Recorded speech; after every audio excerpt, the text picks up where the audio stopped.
Bagaimana tanggapan Habib perihal kecaman dan ejekan statement terhadap pembelaan atau penjagaan kepada Presiden Jokowi atau pemerintah yang sah? Loh, yang ngecam siapa? Kalau yang ngecam orang-orang yang punya titel, orang-orang yang ngecam itu orang-orang yang punya kedudukan, strata sosial yang tinggi, atau yang ngecam itu orang-orang yang punya ilmu tinggi, ya saya akan layani. Namun kalau yang mengecam adalah orang-orang yang nggak berpendidikan, yang nggak punya kapasitas ilmu, lah untuk apa saya layani? Karena kalau orang mau mengkritisi saya adalah seorang akademisi, saya adalah seorang santri. Jadi kalau mau mengkritisi saya, ya seputar akademisi atau seputar masalah ilmu, jangan masalah politik. Saya bukan orang politik, saya tidak tahu politik. Ya, menurut saya apa yang saya ucapkan pun tidak ada yang salah pembelaan saya terhadap Pak Jokowi. Kenapa? Kalau Anda tidak terima pembelaan saya terhadap Pak Jokowi, ya terang-terangan aja. Saya memang membela pemerintah yang sah, dan itu sesuai dengan ajaran para habaib. Para habaib itu orang yang loyal kepada pemerintah. Bagaimana pemerintah tersebut jika pemerintahnya dolim? Maksud Anda yang dolim ini Pak Jokowi gitu ya? Saya tidak pernah tahu ya Pak Jokowi dolim ya. Anak dolimnya apa ya? Saya tidak tahu. Saya belum pernah tahu Pak Jokowi dolim kepada siapapun. Saya tidak tahu ya. Dan belum pernah juga saya melihat Pak Jokowi ini mencaci maki habaib, yang nggak pernah. Mencaci maki ulama, yang nggak pernah. Atau mencaci maki Islam, yang nggak pernah. Nah, kalau saya seputar itu aja ya. Kalau kebijakan politik ya wallahu a'lam, saya bukan orang politik. Jadi kalau orang bertanya perihal Pak Jokowi, ya saya jawab sesuai kapasitas saya. Nah, misalnya pemerintah ini dolim, itu ulama dikriminalisasi, kriminalisasi ulama. Ya mungkin ulamanya bersinggungan dengan hukum sehingga melawan hukum begitu ya. Ya, wallahu a'lam ya, saya tidak tahu soal masalah manajemen kenegaraan, saya nggak tahu. Namun menurut saya kalau Anda mengkritik saya masalah pembelaan kepada Pak Jokowi, saya melihat dengan kacamata Islam, dengan kacamata syariat. Selama ini Pak Jokowi tidak pernah menghina habaib, nggak pernah menghina ulama, nggak pernah menista Islam, nggak ada itu yang seperti itu. Jadi menurut saya ya tetap aja presiden secara konstitusi harus kita bela pemerintah yang sah, ya bukan hanya Pak Jokowi. Nanti setelah Pak Jokowi ini siapa? Beliau kan sudah 2 periode, sebentar lagi selesai masa baktinya, diganti dengan presiden yang lain ya. Presiden yang terpilih nanti juga harus kita bela, karena itu adalah pemerintah yang sah gitu. Jadi biasa aja lah. Kalau ada orang mengejek, mencaci maki, menurut saya biasa aja lah.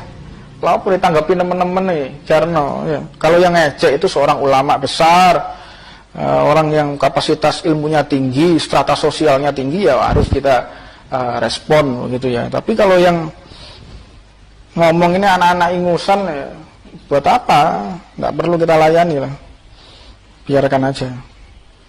Biarkan anjing menggonggong, kafilah tetap berlalu. Kalau memang Anda tidak suka, Anda datangnya aja rumah saya. Kan tahu alamatnya udah jelas, sekretariat Ar-Ridwan jelas. Ada apa buat video itu? Pengecut menurut saya. Biarkan aja. Dan banyak juga saya banyak ditegur oleh para ulama, para habaib. Ditegur saya ditegur, mereka marah, saya terima. Nah, memang saya bukan manusia sempurna dan sangat-sangat menerima kritikan, masukan, alhamdulillah. Saya sangat-sangat berbahagia sekali kalau ada orang menasihati itu. Tapi orang-orang yang punya ilmu, kapasitas yang tinggi ilmunya itu kalau menasihati orang, dia selalu berduaan, 4 mata. Ya 4 mata, terus kemudian duduk bareng, jangan sampai ada orang yang tahu, kalimatnya halus, tidak menyinggung. Nah, itu lebih diterima, sebagaimana Rasulullah SAW menasihati para sahabatnya. Jadi kalau ada orang menasihati pakai video, keluar-keluar, mungkin dia ini ingin numpang tenar. Anda kalau iya, jadi gini, kalau Anda pengen terkenal ya, ikutilah orang-orang sesat itu.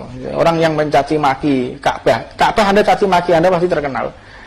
Ulama siapa yang hebat ya, Anda caci maki, Anda pasti terkenal. Atau seorang negarawan di negara ini, siapa misalnya yang punya pengaruh kuat, caci maki, Anda pasti akan terkenal, Anda akan viral.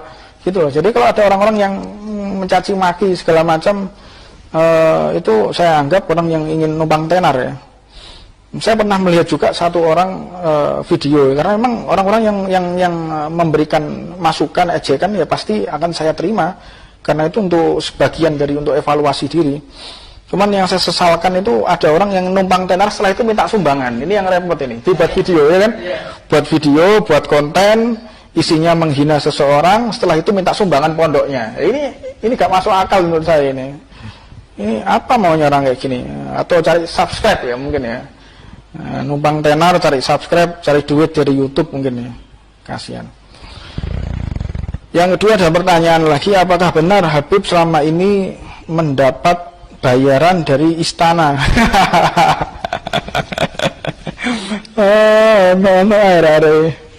Apakah benar Habib selama ini mendapat bayaran dari istana untuk berstatement? Kasihan ya. Allah, kasih tahu ya, dosa saya itu banyak. Dosa saya itu banyak. Saya kurang ibadah, kurang ilmu, mungkin banyak khilaf. Tapi alhamdulillah lah, Anda memfitnah saya itu saya bersyukur ya, kalau Anda memfitnah saya. Jadi dosa yang saya lakukan Anda ambil. Ya, alhamdulillah. Fitnah itu sebetulnya namanya buhtan ya, buhtan. Untuk buhtan, orang yang buhtan, biarkan aja. Dapat istana. Orang kalau ngomong itu harus ada bukti. Kalau seandainya yang tanya ini, saya tanya kira-kira saya tanya, Habib ini mendapatkan bayaran dari istana, Anda dapat kabar dari siapa? Buktinya apa kan gitu ya? Kalau memang Anda punya bukti, Anda punya satu bentuk keyakinan, namun keyakinan tersebut tidak bisa Anda wujudkan, dohirkan, berarti Anda berburuk sangka gitu ya, suudon. Jadi sebetulnya ini delik aduan ya. Kalau kita belajar hukum, namanya delik aduan. Kalau ada orang yang seperti ini ada juga melanggar pasal UU ITE dan lain sebagainya, negara hukum ini. Ini orang-orang semacam itu bisa dipidanakan dia, karena undang-undangnya sangat jelas sekali. Nah, tapi tidak tahu orang yang ngerti undang-undang kok ya kira-kira. Kira-kira dia pernah kuliah apa enggak orang-orang kayak gini? Oh gitu ya. Numpang tenar. Iya. Mungkin dia nggak pernah sekolah hukum kali ya. Nggak pernah sekolah hukum, atau mungkin nggak pernah mondok. Yang paling saya khawatirkan ada orang-orang yang nggak pernah mondok terus ikut berstatement ya. Kalau ada orang ngaku wali, yang makanya saya pernah ngaku wali itu kapan, di mana, ada buktinya saya ngaku wali, aneh orang aneh. Tidak apa-apa sudah, biar. Tapi saya bersyukur ya, Anda seperti itu, saya bersyukur karena orang-orang semacam itu mengangkat dosa-dosa yang pernah saya lakukan. Begitu.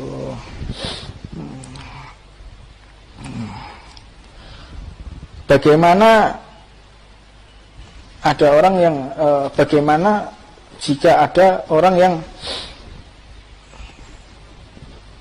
dipidana saat ini tetapi tidak melaksanakan dosa yang dia lakukan?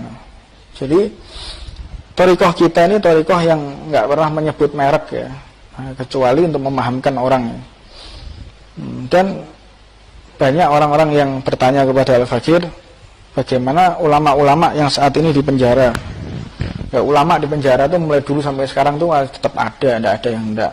Mulai zaman Imam Ahmad bin Hanbal. Imam Ahmad bin Hanbal itu disuruh dicambuk, sampai tengah-tengah dicambuk, beliau mengatakan, benar, tunggu, hentikan cambukannya. Kenapa? Kamu tobat ya? Enggak, saya enggak tobat, saya enggak kapok. Cuman celana saya mau melorot, khawatir aurat saya kelihatan. Itu Imam Ahmad bin Hanbal dicambuk. Jadi para ulama, para habaib itu sudah biasa aja, enggak ada yang istimewa kalau mereka sampai mereka itu di penjara, sampai mereka dianiaya. Itu udah track record mereka mulai zamannya Sayyidina Ali, Sayyidina Husain, Sayyidina Hasan, Sayyidina Aizal Abidin, Muhammad Al-Baqir, Sayyidina Ja'far Shadiq, dan sampai itu sudah makanan sehari-hari ya. Habaib difitnah, habaib dicaci maki, itu udah makanan sehari-hari. Jadi nggak ada yang istimewa.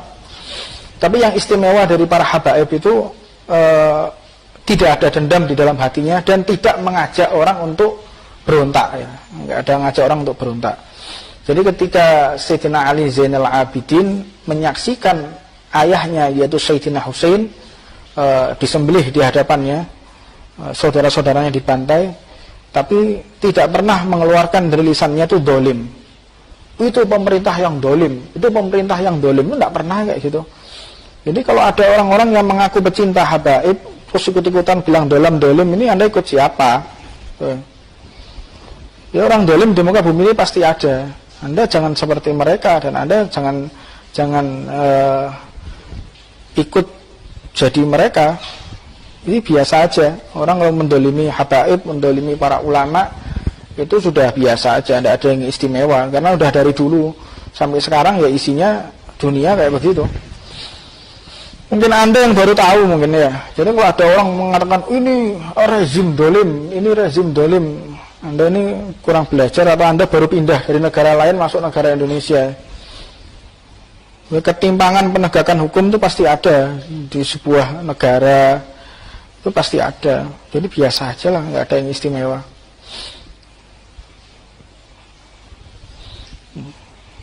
Wallahu a'lam.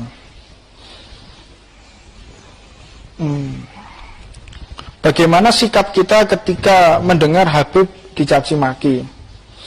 Apakah kita diam aja atau kita melawan? Ya kalau saya melihat hal semacam itu biasa aja. Kecuali kalau yang Anda hina adalah Rasulullah, yang Anda hina adalah sahabat Rasulullah, itu baru ada tindakan. Tapi kalau ulama yang dihina, diejek, ya minimal ketika kita tidak bisa membela secara zahir, kita membela secara batin. Namun jangan ngajak-ngajak orang gitu ya. Tidak usah ngajak-ngajak orang untuk berontak. Biasa aja. Mungkin ada pertanyaan yang lain, saya mau baca dulu komen-komennya.